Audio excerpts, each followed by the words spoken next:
بسم الله الرحمن الرحيم. اللهم صل وسلم على سيدنا محمد.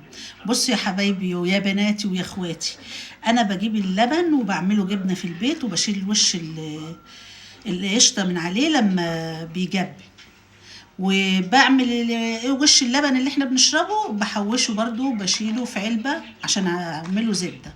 هعمله بقى النهارده زبده معاكم وشوفوا الطريقه بتاعتي. انا بقى بشيله في الفريزر عشان ما يمررش ولا حاجه، ومطلعاه من امبارح.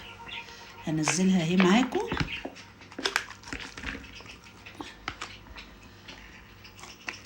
ونشوف ان شاء الله الكميه دي هتعمل لنا ايه قد ايه.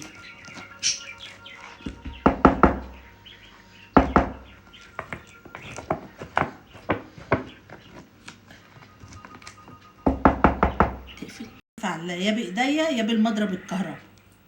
فانا هعملها المره دي بايديا قدامكم كده. احنا بنفضل نلف فيها كده. كانت بقى اللي معلماني الطريقه ديت امي بقى الله يرحمها، هي اللي كانت بتشيل وش اللبن وتعمله كده زبده في الاخر، يا تضربه بايديها يا تضربه بالمضرب. فانا هعمله معاكم كده وان شاء الله يبقى ايه احلى زبده.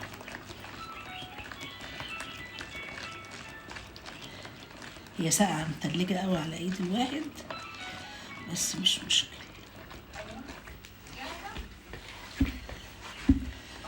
هي بتاخد حبه بس كده، بتفضلوا ايه تضربوا فيها شويه، يعني ما تيأسوش. هي هتلم دلوقتي، يعني 10 دقايق كده ضربة على طول وهتلم معاكم ان شاء الله.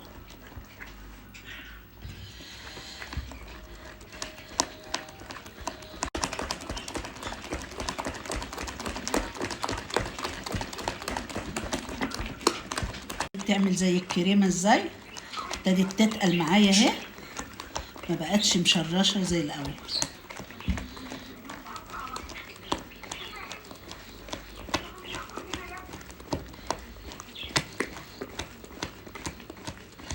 انا بصراحة عشان بعملها كل مرة بالمضرب، بس قلت في ناس برضو ما عندهاش مضرب، يعني احنا نجربها على ايدينا كده.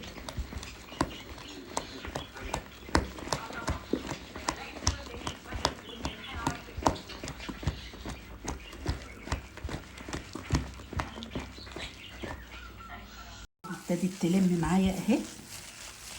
بعد ما بتيجي للخطوة دي هي تتعبوا معاها شوية، بس لما بيبقى في مضرب ما بتعبش بصراحة. اما بعملها بالمضرب ما بتعبش، لفتين 3 كده 5 دقايق بالمضرب، غير لما بعملها على ايدي كده. هي خلاص كده هتجمع، ابتدت تفك اهيت من الطبق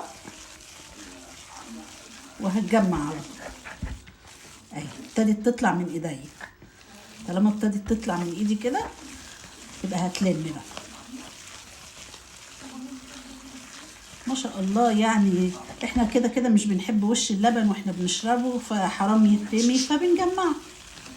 وكده كده بنعمل الجبنة بنشيل الوش بتاعها عشان ما ينزلش في الشاش، فبنعمل منه زبدة بقى بتبقى جاية من ما فيش تعتبر.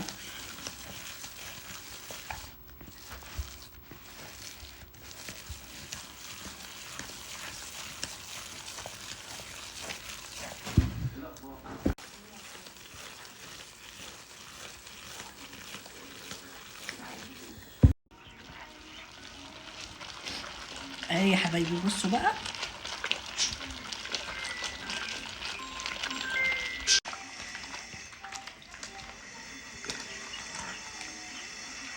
اهي يا حبايبي بصوا بقى لمت وبقت حلوة ازاي ما شاء الله. اهي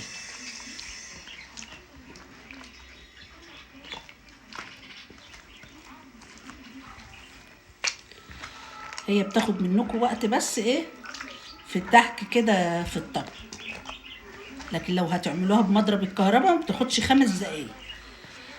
لكن بايدينا كده بصراحة يعني ايه تعبت ايدي، لانها بتبقى ايه مجمدة في الفريزر، بتبقى لسه طالعة، ولازم الواحد يضربها وهي ساقعة كده. لما بكون بقى هحوشها وهركنها في الفريزر اللي عشان اعملها حبة كتار يعني عشان اسيحهم على بعض،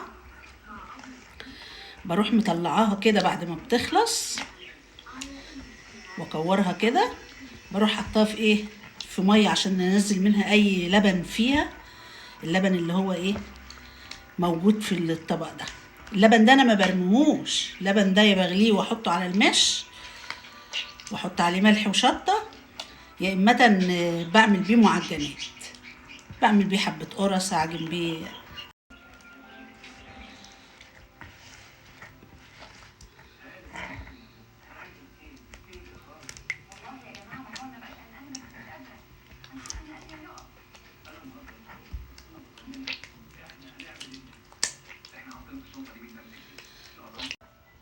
والله من ما فيش، الحمد لله. اوزنها بقى وهشوفها تعمل قد ايه.